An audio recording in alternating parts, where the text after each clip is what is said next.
और master, exam का time नज़दीक आ गया है, ज़्यादा से ज़्यादा प्रैक्टिस करो, यही मूल मंत्र है और कुछ नहीं है। देखो, इसमें ये रीजनिंग के अंदर आयु वाले जो सवाल होते हैं, जिनके अंदर हमें उम्र निकालने के लिए कहते हैं, उसमें ये 2024 में 2 क्वेश्चन आए हुए हैं और 2 महीने और दे रखे हैं। इस तरह के प्रश्न आते हैं। जैसे मैं ये चौथा सवाल आपको समझाता हूँ। दिव्या और दत्त की औसत आयु 22 वर्ष है और सुरभि की उम्र भी जोड़ दें तो इन सभी की औसत आयु 28 वर्ष हो जाती है। सुरभि की आयु क्या होगी? आराम से काम डाउन होकर सोचो। इसमें दिव्या और दत्त दोनों की औसत आयु 22 है ना, यानी दिव्या और दत्त में अगर आयु में 2 का भाग देते हैं तो 22 आती है। सीधी सी बात है। या हम कह सकते हैं कि दिव्या प्लस दत्त बराबर, ये 2 इधर आएगा तो गुणा हो जाएगा, तो हो जाएगी 44 साल। यानी दिव्या और दत्त दोनों मिलके 44 साल के। सुरभि की आयु भी जोड़ दें तो 28 वर्ष हो जाती है। अब ये तो एक बात खत्म हो गई। दूसरी बात है कि दिव्या, दत्त और सुरभि, इन तीनों की औसत आयु कितनी है? 28 वर्ष। ठीक है। अब यहां पर दिव्या और दत्त कितने थे? 44 साल के, प्लस सुरभि बराबर, ये 28 को 3 से गुणा करना पड़ेगा, तो 3 गुणा 28। 28 को 3 से गुणा करोगे तो 8 3 24, 24 का 4 हासिल की 2, 3 दूनी 6, 2 8, 84। यानी 44 प्लस सुरभि बराबर 84 है। तो सुरभि अकेली कितनी हो जाएगी? 84 में से 44 घटाने पड़ेंगे। ये 44 जैसे 84 में से जाएंगे, कितने बचेंगे? 40 साल। यानी सुरभि जरूर कितने साल की है? 40 साल की। ऐसे सवाल अगर आपके पास टाइम हो तो आप उत्तर भी रीचेक कर सकते हो। कैसे करें सर? देखो, ये दोनों 22 साल के, यानी औसत आयु मान लो दिव्या भी 22 की है और दत्त भी 22 का है, और सुरभि को जोड़ते ही 28 हो रहा है, यानी 6 साल बढ़ रहा है। 6 साल बढ़ रहा है तो दोनों में 6 6 जोड़ने पर कितनी बढ़ेगी? 6 6 12, 22 में 12, 22 में 12 जोड़ो, है ना। तो ऐसे करके भी आप इन सवालों को कर सकते हो। ये मिटा दे।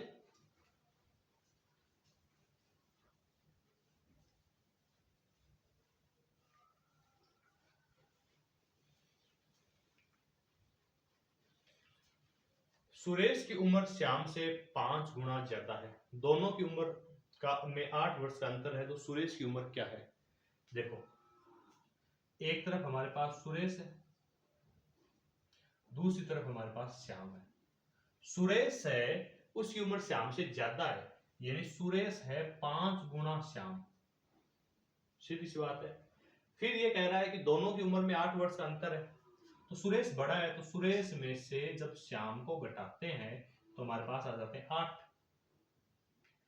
अच्छा, अब यहां पर अगर मैं सुरेश को उधर ले जाऊं, सॉरी श्याम को उधर ले जाऊं, तो सुरेश बराबर हो जाएगा 8 प्लस श्याम। इतनी बात समझ में आ गई। अब यहां देखो, ये 1 नंबर समीकरण हमारे पास बन गया, ये समीकरण नंबर 2 बन गया। समीकरण 1 के अंदर सुरेश का मान कितना है? सुरेश का मान है 8 प्लस 5, सॉरी 5 नहीं, ये श्याम है। 8 प्लस श्याम बराबर है 5 गुणा श्याम।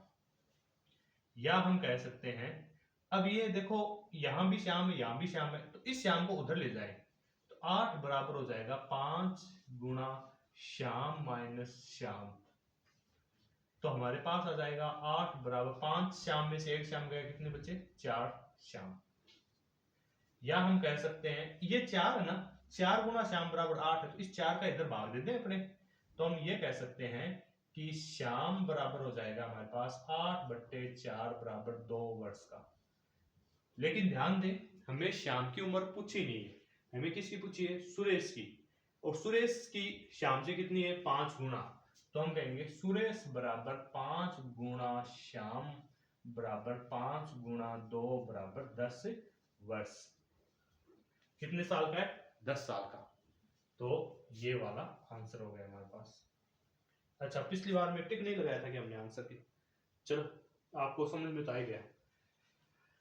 आगे अगला सवाल देखो, समझ में आ गया? स्क्रीनशॉट ले लो अगर जरूरत है तो।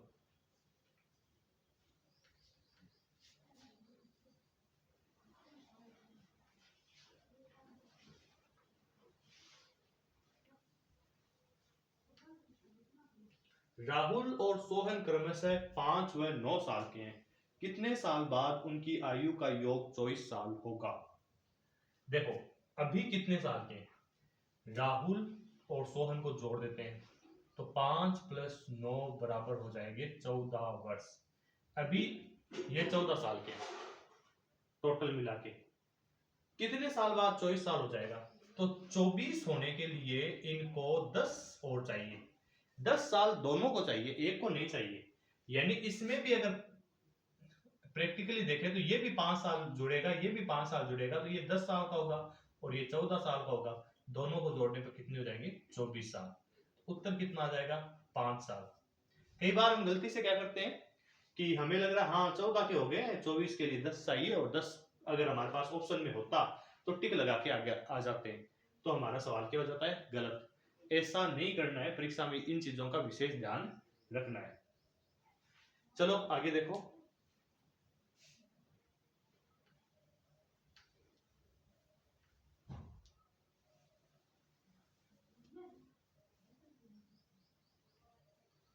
चार वर्ष पहले अमन और भावी की औसत आयु 18 वर्ष थी। ये जो पीछे सवाल किया था वैसा है। अमन प्लस भावी बराबर 18, यहाँ 2 का भाग देंगे तो 18 आएगा, औसत निकालना हमें तो। या हम कह सकते हैं अमन प्लस भावी बराबर है 18 दूनी 36। एक नंबर बात हमारे पास आ गई। वर्तमान में अमन और भावी और चित्रा की औसत आयु 24 वर्ष है। यहाँ देखो, अपने ये भी कंसीडर करना है कि 4 साल पहले की बात कर रहा है, तो 4 साल पहले की बात कर रहा है तो अमन में भी 4 कम करो, भावी में भी 4 कम करो, है ना? ये हमने यहाँ किया नहीं है। तो अमन प्लस भावी बराबर ये 36 तो पहले से, और 4 4 कितने हो गए? 8। तो ये वास्तव में कितने हो गए? अमन प्लस भावी, अमन और भावी हो गए 36 और 8 44 वर्ष के हो गए। ये है वास्तव में समीकरण नंबर 1। ये हमने ऊपर थोड़ा गलत कंसीडर किया है क्योंकि सीधा लिख दिया हमने, ये 4 वर्ष पहले को कंसीडर नहीं किया, और ये करना जरूरी है। इसके बाद ये कह रहा है कि वर्तमान में अमन, भावी और चित्रा की औसत आयु 24 साल है। तो हम कहेंगे अमन, भावी और चित्रा 3 है तो 3 का भाग दे दो, कितने? 24। या हम कह सकते हैं अमन प्लस भावी प्लस चित्रा बराबर 24 24 दूनी 48 24 72, यानी तीनों मिलाकर 72 साल के हैं। 8 साल बाद चित्रा की आयु क्या होगी? 8 साल बाद तो बाद में निकलेगी, पहले हमें ये तो पता हो कि चित्रा की आयु अभी क्या है। तो हमें क्या करना पड़ेगा? अमन और भावी की आयु यहां रख देनी चाहिए। तो समीकरण 1 में यहां पर 44 दे रखा है, तो हम कहेंगे कि 44 प्लस चित्रा बराबर है 72 साल की, या चित्रा बराबर 72 माइनस 44। 72 में से 44 गए, 12 में से 4 गए बच्चे 8, और ये आपके क्या बचा? 6, 6 में से 4 गए बच्चे 2। ये चित्रा अभी 28 वर्ष की है, और हमें चित्रा की आयु कब चाहिए? चित्रा की आयु 8 वर्ष बाद चाहिए। तो हम कहेंगे 8 वर्ष बाद। तो 8 वर्ष बाद तो 28 में हम क्या जोड़ दें? 8। 28 में 8 जोड़ दें, कितने आ जाएंगे? 36 वर्ष की हो जाएगी चित्रा 8 साल बाद। तो 36 वर्ष हमारे पास ऑप्शन में कहा है? यहाँ पर। रीजनिंग में जो भी आपके बीएसटीसी में कोई प्रॉब्लम आई, कोई क्वेश्चन की, तो आप कमेंट वगैरह कर दिया करो, है ना? बाकी लगभग हमारे रीजनिंग के सवाल हो चुके हैं। एक आधा टॉपिक जो बचा है जैसे वेन आरेख वगैरह, वो जल्दी ही आपको कंप्लीट करा दिया जाएगा। शुक्रिया, जुड़े रहे।